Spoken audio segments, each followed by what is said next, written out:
Hi, I'm Matthew Nepson, your personal tour guide, and this is your tour to the wonderful wizarding world of Harry Potter in the UK. Expelliarmus!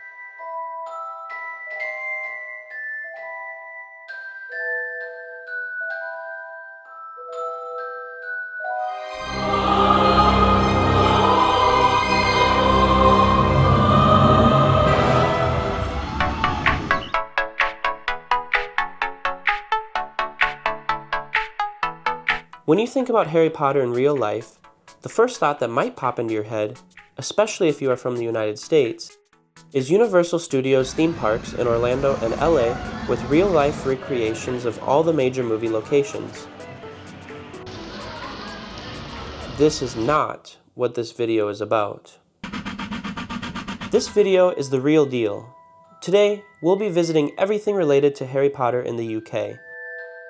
Adventuring through an overview of the studio where the films were made, exploring real-life filming locations, and seeing the spots that shaped and inspired both the movies and the author herself, J.K. Rowling. Some quick background information.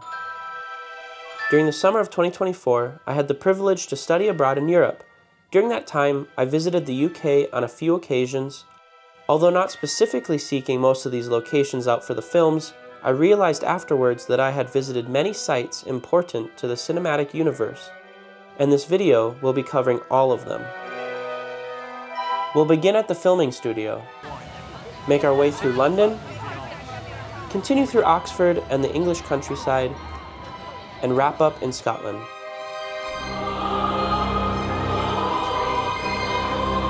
Let's dive into the magical world. Beginning at the heart of the film magic, we enter Leavesden Studios, where all 8 Harry Potter films were made. Today, fans can walk through original sets. The Great Hall,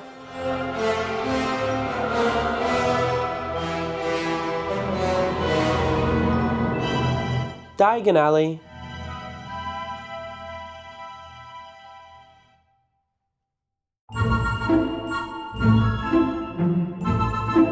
the Forbidden Forest,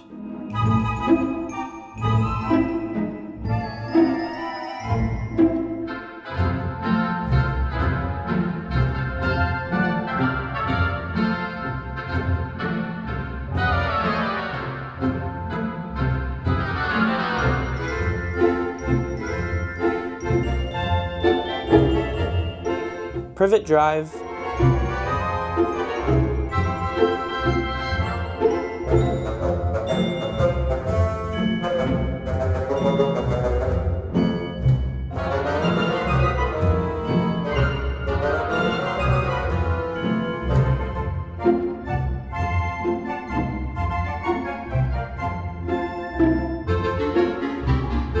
various classrooms,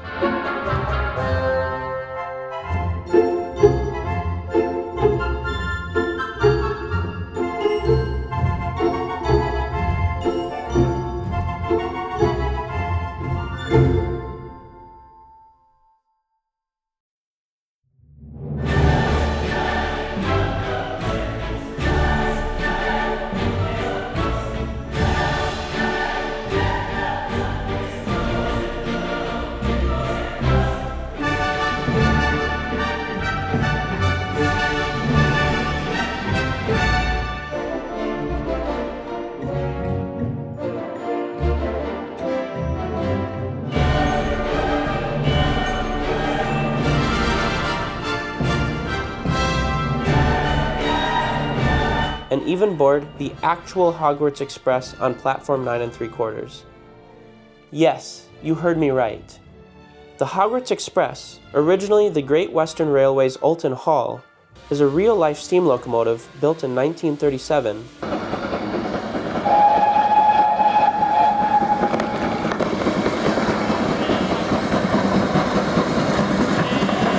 The locomotive and its carriages, also original and used in the movies, were put on permanent display as part of the Warner Bros. Studio Tour in 2015.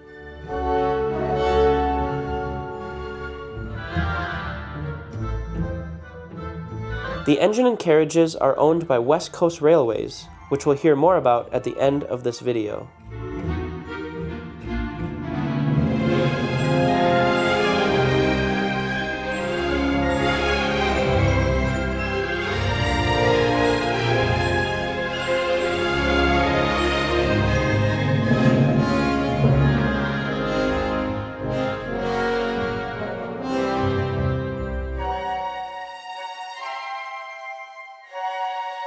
The studio tour opened in 2012 and houses thousands of authentic props, costumes, and effects saved by the original cast and crew.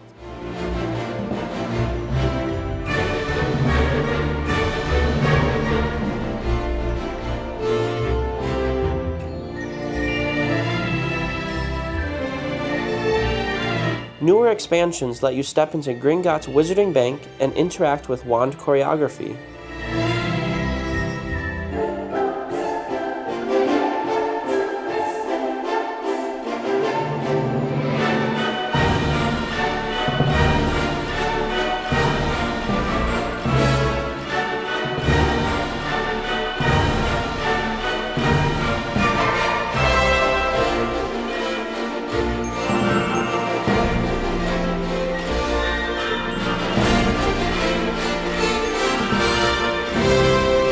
The grand finale is a large-scale model of Hogwarts Castle used for exterior shots in every feature film.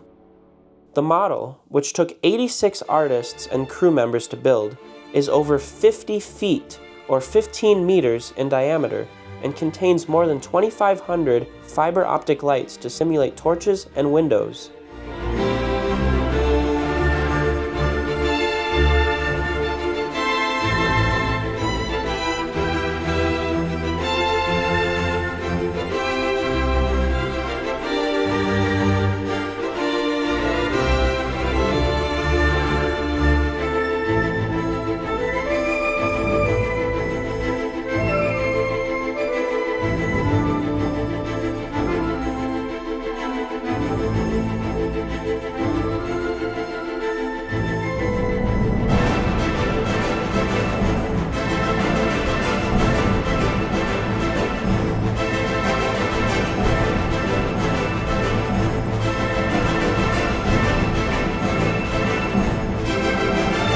Walking through the studio truly feels like you were a part of the filmmaking process. It's not just a photo op, it's a full behind-the-scenes deep dive.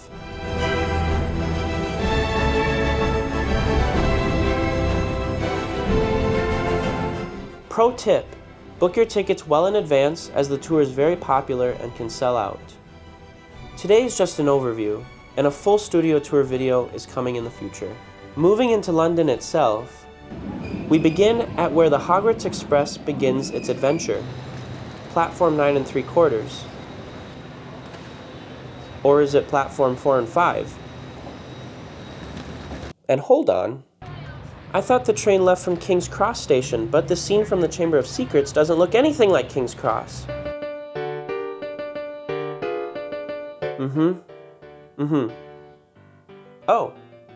Oh, really? I see. Okay, let's rewind a bit, shall we? We begin at where the Hogwarts Express begins its adventure, St. Pancras Station. Let me explain. Just across the street from King's Cross Station lies St. Pancras Station.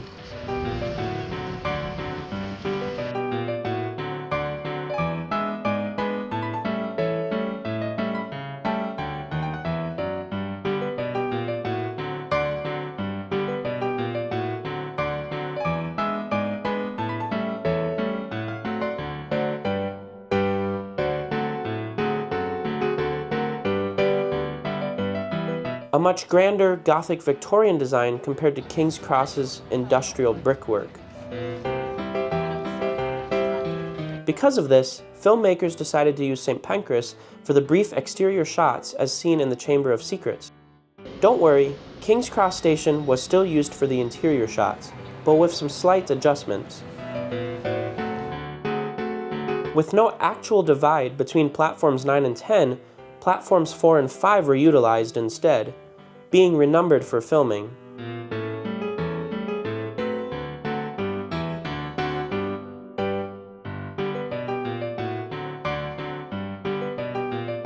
A fake wall was also added to widen the pillar.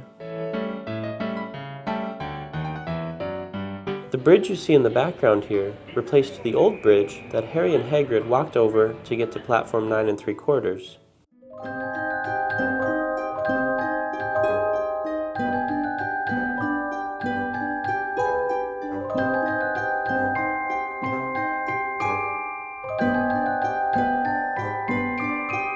To reduce platform traffic and give fans a place to buy merchandise and take photos, a platform 9 3/4 shop and photo op area with a trolley embedded in the wall was installed.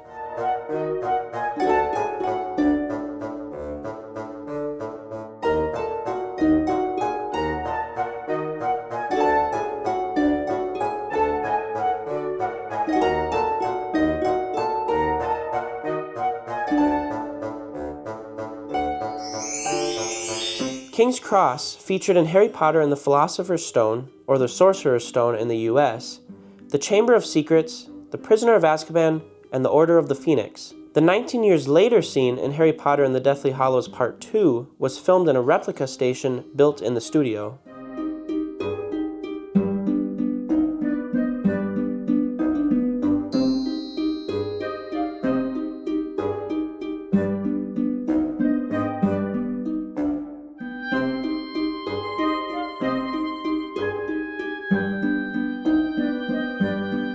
St. Paul's Cathedral appeared in films 3, 4, and 6.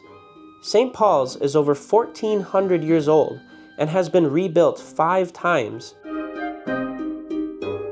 The present cathedral, dating from the late 17th century, was designed in the English Baroque style of Sir Christopher Wren.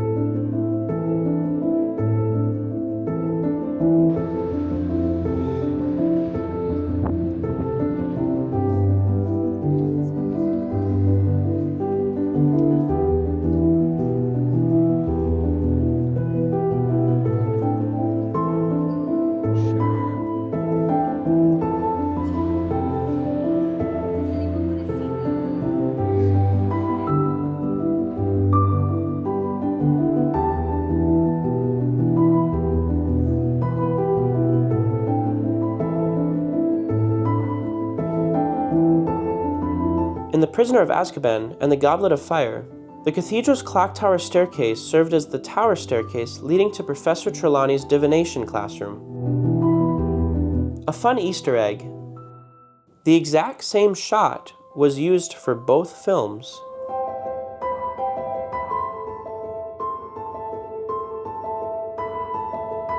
A similar set was also used in The Deathly Hallows Part 2.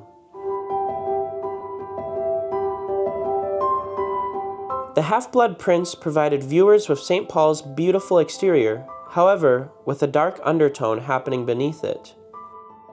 Millennium Bridge was completed on, what do you know, the Millennium. Nicknamed the Wobbly Bridge due to swaying significantly on its opening day in 2000, the pedestrian bridge was stabilized and reopened in 2002. The bridge, which provides great views of St. Paul's and the River Thames, is seen to collapse by Death Eaters and the Half-Blood Prince.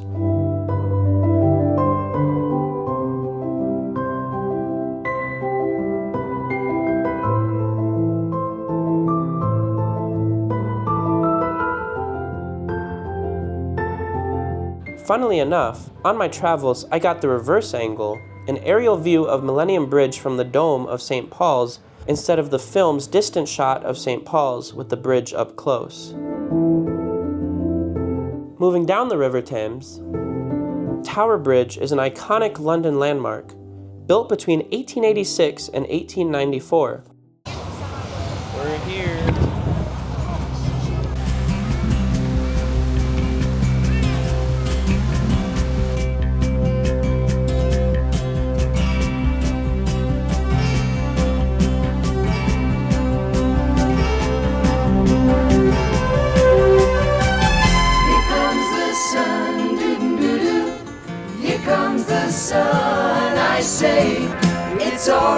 The bridge appears in the background briefly in the Order of the Phoenix as the Order flies over the River Thames on broomsticks.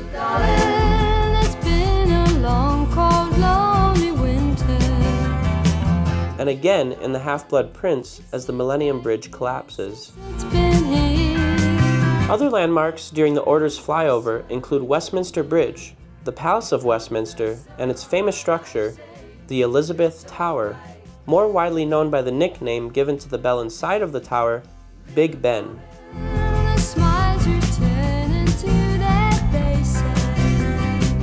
Little darling, it seems like years since it's been. sun.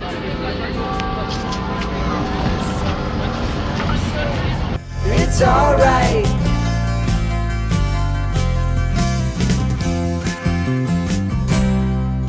Sun, sun, sun, here it comes. Sun, sun, sun, here it comes. Together, the palace and tower create that quintessential London silhouette. Fun fact, the London Eye was intentionally hidden from view as it hadn't been built yet in the book's timeline. Standing on Westminster Bridge provides the view of another notable bridge.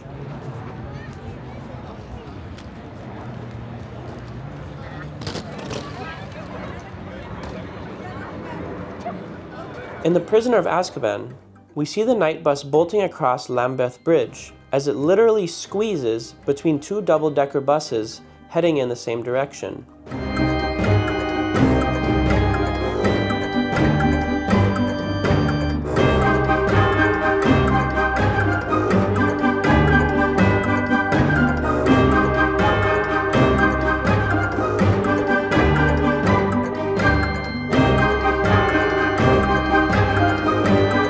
Returning to the Order of the Phoenix, Westminster Station was shown briefly as Harry and Arthur Weasley make their way to the Ministry of Magic for Harry's hearing.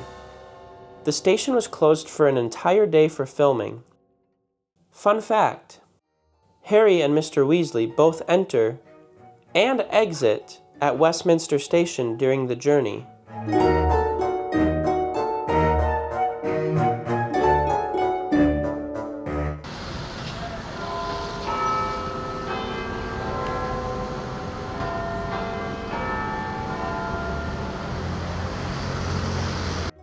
The Death Eater attack from the Half-Blood Prince provides an aerial view of another major London landmark, albeit just for a second or two. Trafalgar Square, built between the 1820s and 1840s, is a tourist hotspot and was seen briefly prior to the Death Eater's surprise entrance to Diagon Alley.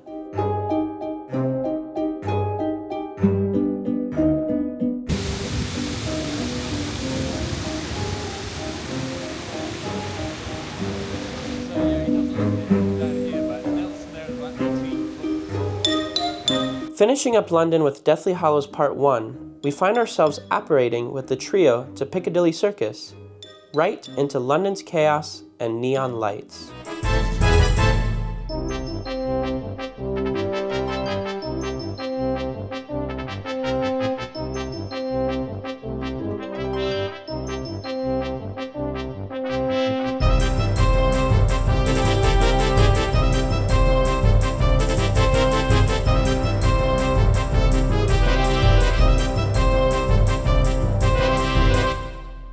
From here, we venture northwest.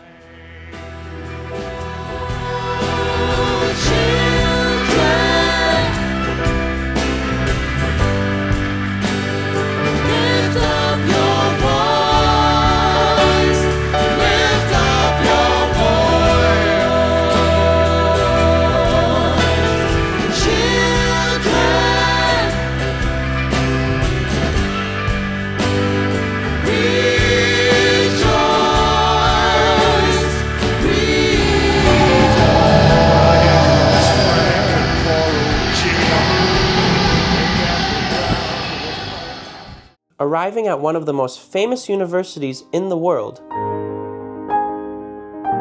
About 60 miles from London, Oxford University stands as the second oldest university still in operation and the oldest in the English-speaking world, with evidence of teaching dating back to 1096.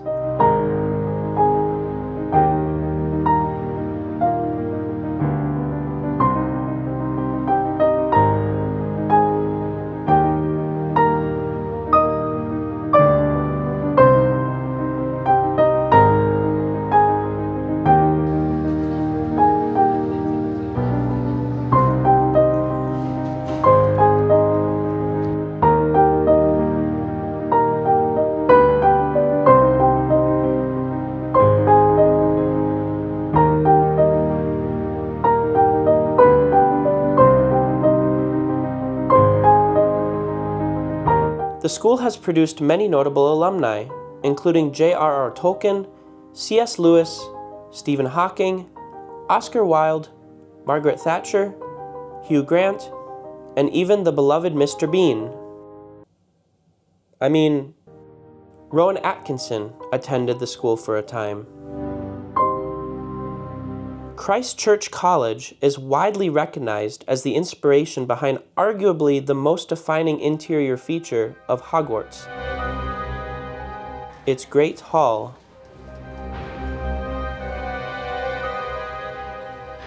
Although no filming occurred here, with the Great Hall being recreated on a studio set, the resemblance is uncanny, and it's difficult not to picture Harry, Ron, and Hermione at one of these long tables enjoying a meal or playing a game of wizard's chess.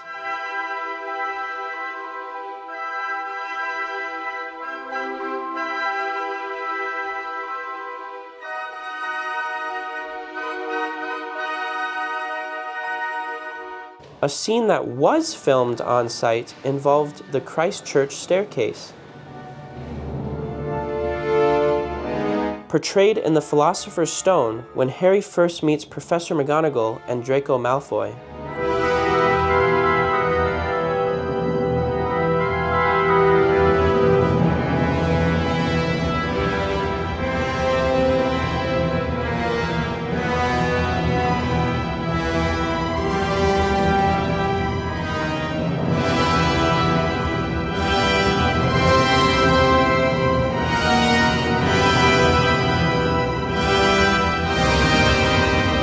A walkway from the Christ Church cloister was also used in the scene where Hermione reveals to Harry that his father James was also a Gryffindor seeker.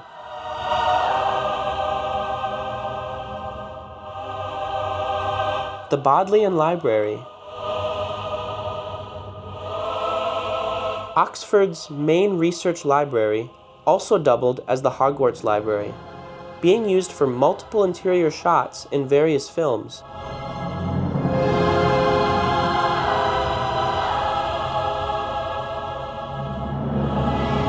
More specifically, Duke Humphrey's library, the oldest reading room in the Bodleian, being built in the 1400s,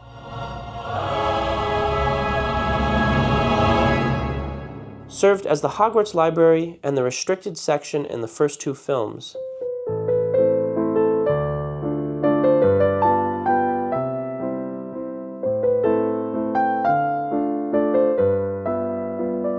The Divinity School, located beneath Duke Humphreys, and also built in the 1400s, was used as Madame Pomfrey's hospital wing in the first two films, as well as for the Yule Ball dance lessons led by Professor McGonagall in The Goblet of Fire.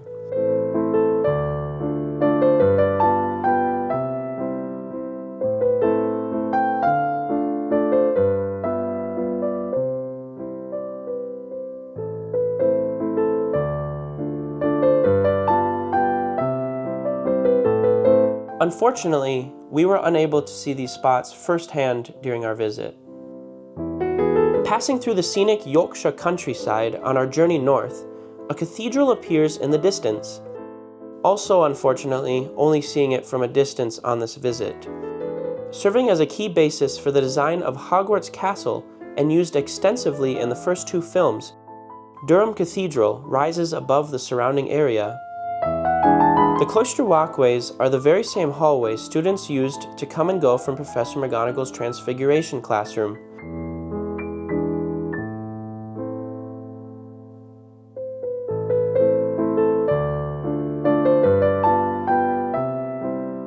The cathedral's chapter house was used as the classroom itself, also for the first two films. The courtyard was used as well, being covered with fake snow in the first film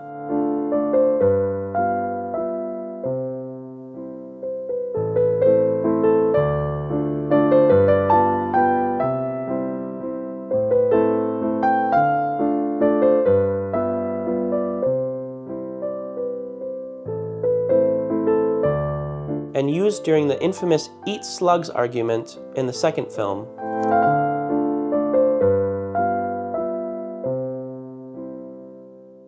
Overall, all, production designer Stuart Craig revealed in an interview that the design of Hogwarts was based on Durham Cathedral and Alnwick Castle. He stated that everything to the right of the viaduct is in fact Durham Cathedral. This is of course with a few cinematic exaggerations added, such as the tall, pointy spires. Putting the two side by side, the resemblance is undeniable. The cathedral itself has an extensive history as well, being built between 1093 and 1133 in Norman Romanesque style.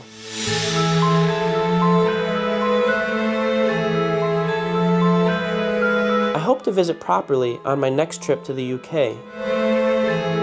Backtracking a bit south for a moment, our next two stops are widely believed to have inspired Diagon Alley, at least the version we see on the big screen. While J.K. Rowling has stated that the final depiction of Diagon Alley was a product of her own imagination, it's hard to wander through the Shambles of York without feeling a wave of nostalgia, almost as if you're stepping into a real-life Diagon Alley. This historic street is famous for its well-preserved medieval timber-framed buildings that hang over a narrow cobblestone street lined with shops, several of which, by no surprise, embrace the Harry Potter theme.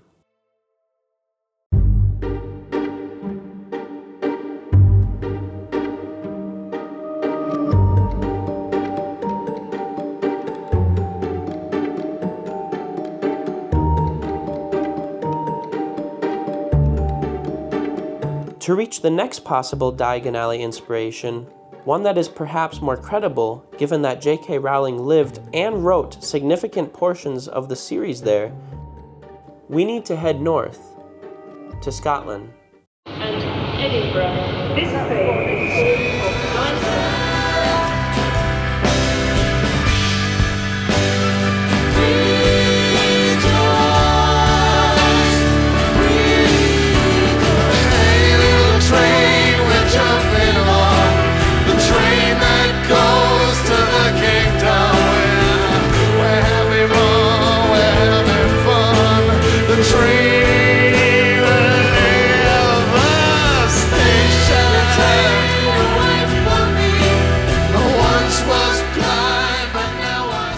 Arriving in Edinburgh, we'll first visit the colorful and curvy Victoria Street, another famous road widely believed to have inspired the fictional Diagon Alley.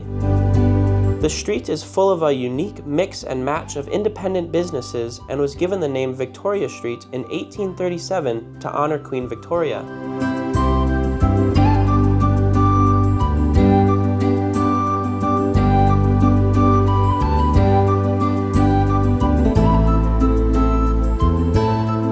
On January 11th, 2007, after 17 years of writing the series, J.K. Rowling completed the magical story that is Harry Potter, more specifically in finishing Harry Potter and the Deathly Hallows.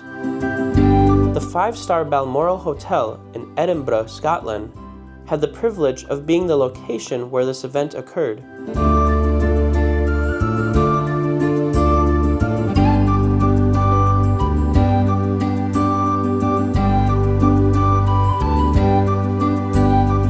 The suite she stayed in, room 552, that is now officially named the J.K. Rowling Suite, has become a pilgrimage site for fans and is full of memorabilia, including a custom owl door knocker, the desk where J.K. Rowling finished the last book, framed photographs, and a marble bust of Hermes, personally signed by J.K. Rowling when she finished writing her final book.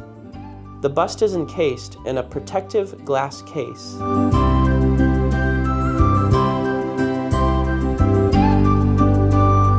Harry Potter, Professor McGonagall, Tom Riddle. Where did J.K. Rowling get the names that many children know now by memory? While from a variety of sources, including mythology, astronomy, and history, some of the most famous ones are said to have come from the 16th century Greyfriars Kirkyard, just a short walk away.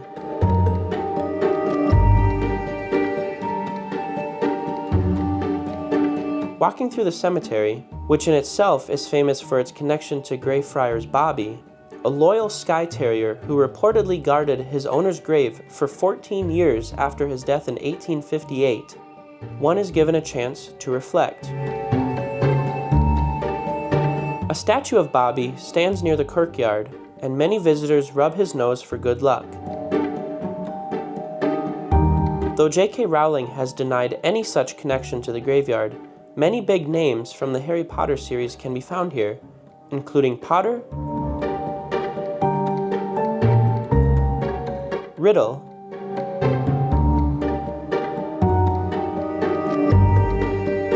McGonagall, and Moody.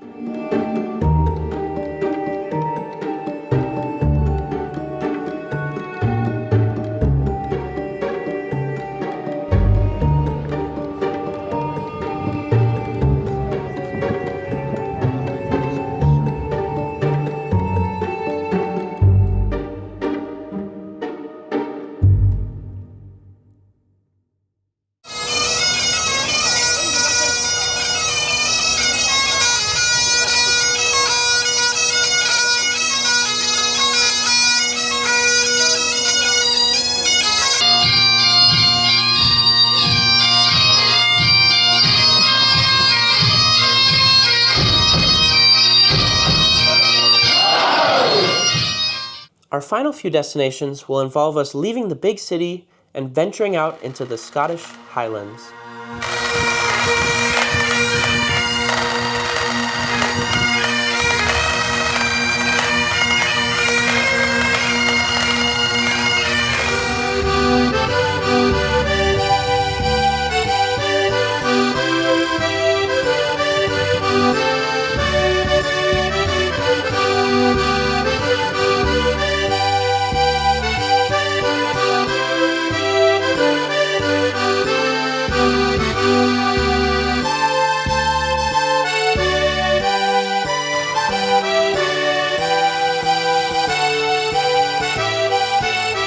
The last three and final spots on our list will revolve around the real-life route of the Hogwarts Express, or the Jacobite.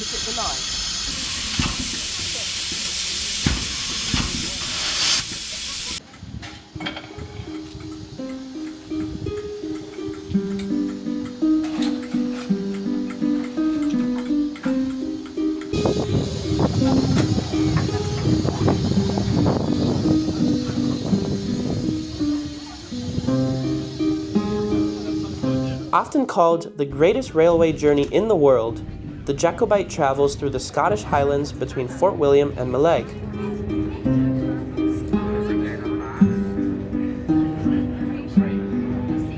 Operated by West Coast Railways, which as mentioned before,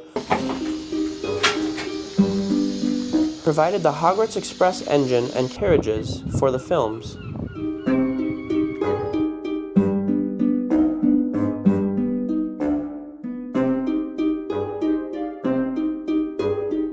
Travel the same path as the trio and pretend you are heading to Hogwarts while enjoying a treat or two from the trolley. The first notable spot we'll visit on this railway journey is Loch Eilt, a breathtaking loch used for many incredible shots as the Hogwarts Express traveled to Hogwarts.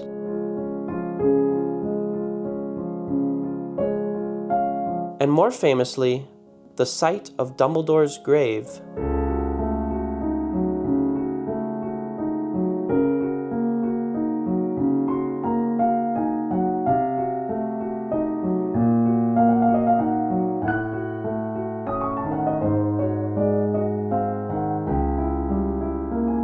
Both Loch Eilt and Dumbledore's Island appear multiple times throughout the series.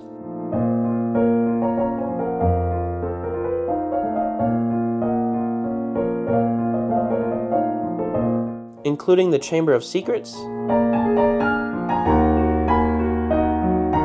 the Prisoner of Azkaban,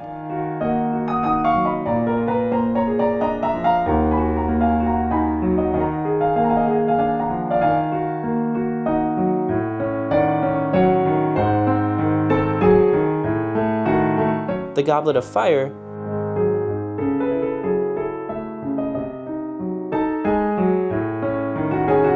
and of course, the Half-Blood Prince and the Deathly Hallows, though, notice the sides of the loch were extended for these shots.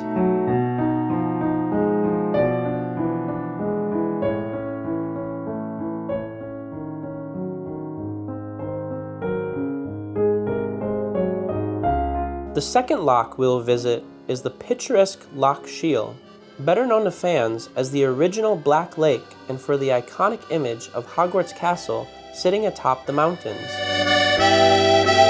Also appearing in almost every film, we see Loch Sheil shine elegantly below the castle. With a max depth of 420 feet or 128 meters, Loch Sheil is the fourth longest loch in Scotland.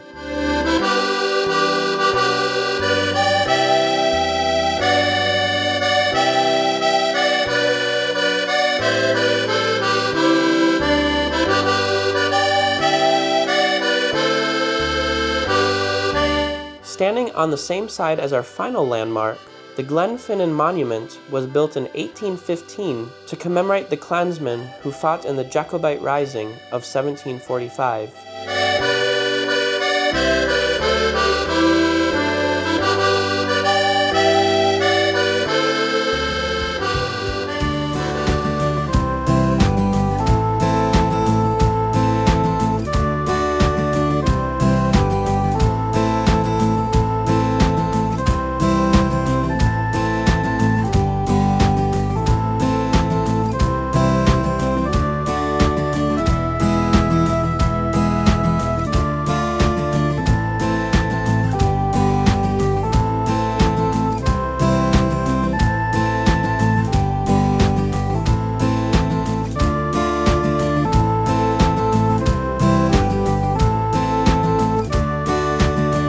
Just a hop, skip, and a jump inland will take us to possibly the most famous filming location of the entire franchise, namely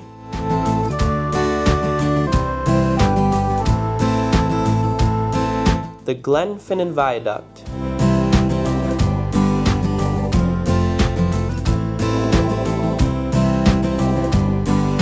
One of the most iconic landscapes, the 21-arched Glenfinnan Viaduct, built between 1897 and its formal opening in 1901, is perched overlooking the beautiful Loch Sheil, offering a sweeping Highland backdrop. It was significantly popularized after becoming synonymous with the route of the Hogwarts Express, appearing in numerous shots with the train throughout the films.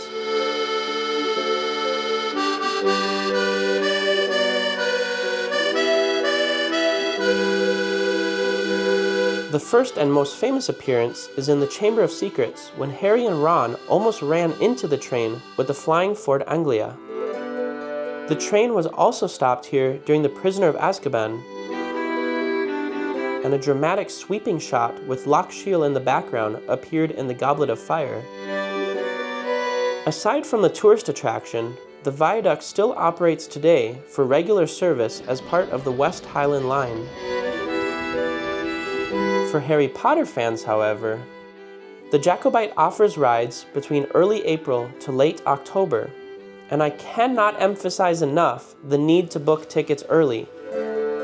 In our experience, even when looking months in advance, we were unable to obtain a ticket as they were sold out already for the entire season.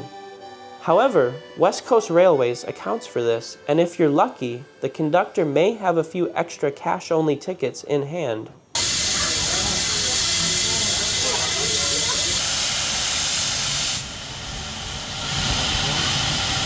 The journey begins near Britain's highest mountain, Ben Nevis, and visits Britain's most westerly mainland railway station in Millennium.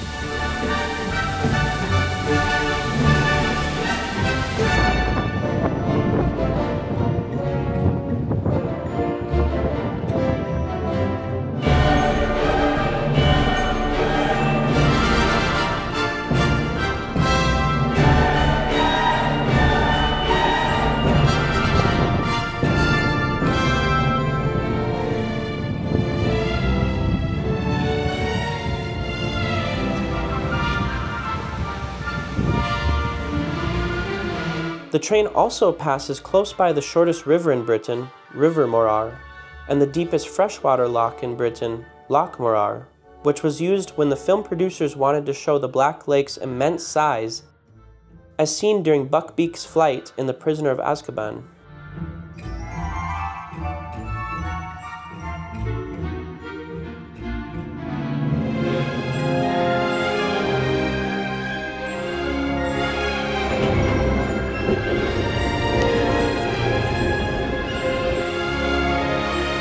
If you only have one day and would like to experience both standing alongside hundreds of other watchful viewers for a breathtaking view of the Jacobite crossing the Glenfinnan Viaduct, and want to ride the real Hogwarts Express itself,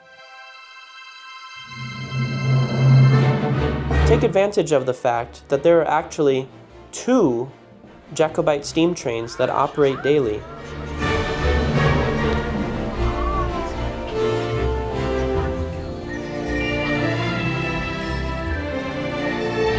I recommend watching the morning train that crosses the viaduct at around 10:45 a.m.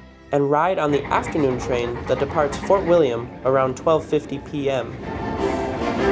With this, luck still plays a major role in this course of action, as there are many factors at play, including limited parking and not much time between taking pictures and hopping aboard.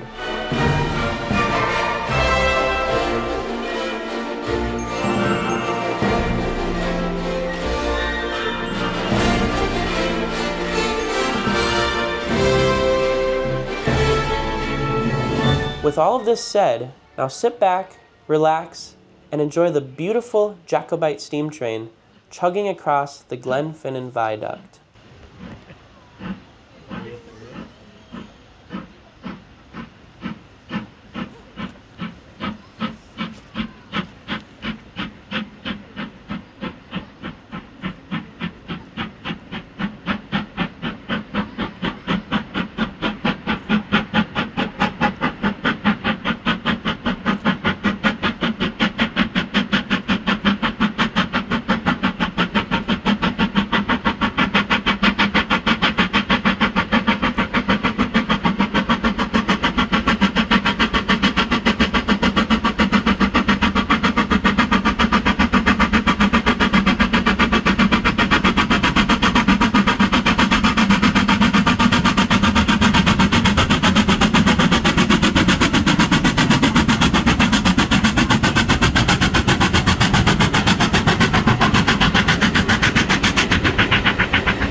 A huge thank you to B. Rit for personally allowing me to use some of his drone footage.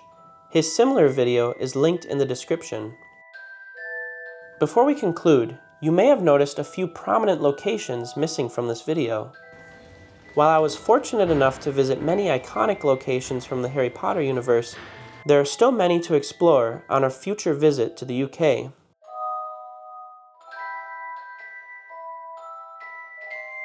A few honorable mentions include Alnwick Castle, which also played a major role for the design and exterior shots of Hogwarts Castle in the first 2 films.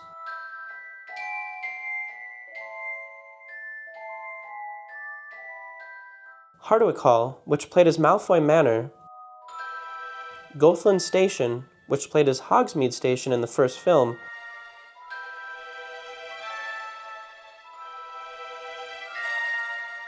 and of course, a numerous number of outdoor areas like Black Park, Buckinghamshire, which portrayed the Forbidden Forest. As our magical journey through the UK comes to an end, I hope this video showed how real places captured the imagination behind the making of Harry Potter, bringing the magical world to life.